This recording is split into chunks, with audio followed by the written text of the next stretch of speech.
नमस्कार, मैं हूं स्वप्निल वर्मा और आप सभी देख रहे हैं इंडिया डेली। महाराष्ट्र की राजधानी है मुंबई। देश की आर्थिक राजधानी के तौर पर भी मुंबई अपनी पहचान रखती है, लेकिन एक घटना ने मुंबई की कानून व्यवस्था पर सवाल खड़े कर दिए हैं। मुंबई में ही नहीं बल्कि महाराष्ट्र में चुनाव का मौसम भी है, लेकिन इस बीच शनिवार की रात तकरीबन 9:15 के करीब एक ऐसी खबर आती है जिसने पूरे देश को आश्चर्य से चकित कर दिया है। खबर यह आई कि दरअसल बाबा सिद्दीकी, जो कि इस वक्त एनसीपी अजीत पवार गुट में थे, अब फिलहाल वो इस दुनिया में नहीं रहे। क्यों? वजह यह रही कि उनकी हत्या कर दी गई है। 3 बदमाश आते हैं, गाड़ी से उतरते हैं, उनका चेहरा छिपा हुआ होता है, मुंह पर रुमाल होता है और एक तरीके से वो बाबा सिद्दीकी पर लगातार ताबड़तोड़ फायरिंग करते हैं और तब तक फायरिंग करते हैं जब तक उनकी मौत नहीं हो जाती। इतनी दर्दनाक तरीके से उन्हें मौत के घाट उतारा गया कि अब महाराष्ट्र में सियासी उबाल तो आ ही चुका है, तो वहीं महाराष्ट्र की कानून व्यवस्था पर भी लगातार सवाल उठना लाजमी सा हो गया है।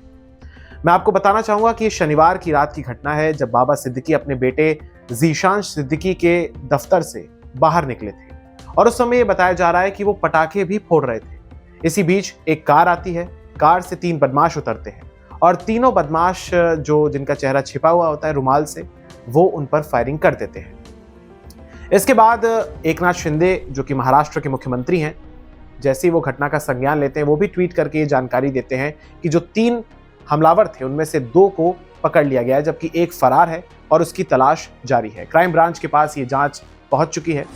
इस बीच पोस्टमार्टम भी उनका चल रहा है, वजह उसमें साफ हो जाएगी। और लेकिन बाबा सिद्दीकी के बारे में ये कहना होगा कि अचानक से ऐसा कुछ होना, वाकई में क्या ये कोई सोची समझी साजिश के तहत हुआ?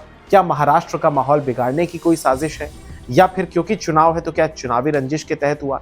वजहें, कॉन्स्पिरेसी थ्योरीज लगातार अब गलियारों में घूमती रहेगी, देश भर में इस पर चर्चा भी हो रही है, लेकिन हकीकत तभी पता चलेगी जब जांच होगी और उसके बाद कोई पक्ष आएगा, क्राइम ब्रांच की तरफ से, पुलिस की तरफ से।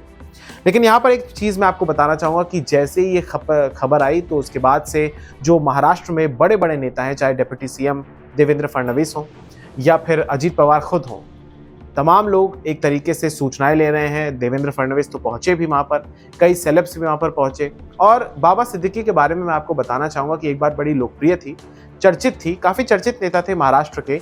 एक तो इनकी जो रमजान के दौरान जो इफ्तार पार्टियां एक देते थे, उसमें बड़े बड़े बॉलीवुड के सेलिब्रिटीज आते थे।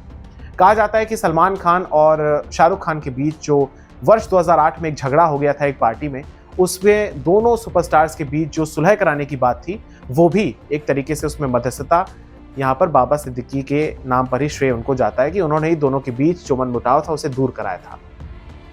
इस बीच बाबा सिद्दीकी कांग्रेस में ही रहे, लगातार उन्होंने अपना जो जीवन है, राजनीतिक करियर, मेजॉरिटी जो है वो उन्होंने वहाँ पर कांग्रेस पार्टी में बिताया। लेकिन इसके बाद इसी साल फरवरी में वो एनसीपी में आ गए थे, अजीत पवार वाली, और एनसीपी के नेता वो हो गए थे। फिलहाल इस वीडियो में इतना ही। हम आपके साथ पल पल की डेट्स और अपडेट्स सब कुछ आपके साथ साझा करते रहेंगे और जो कुछ भी इस पूरे घटनाक्रम में होगा हम आपके साथ साझा करेंगे। लेकिन इसके बाद से आप कह सकते हैं कि महाराष्ट्र की सियासत में अब उबाल आएगा। पुलिस ने भी हालांकि कुछ कहा है कि जो गोली है बड़ी, मतलब आप कह सकते हैं कि 9.9 mm की गोली मारी गई उनको।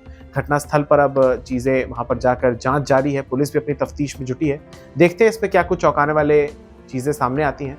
तब तक देखते रहिए इंडिया डेली। इस वीडियो को शेयर कीजिएगा। मुझे दीजिए इजाज़त। नमस्कार।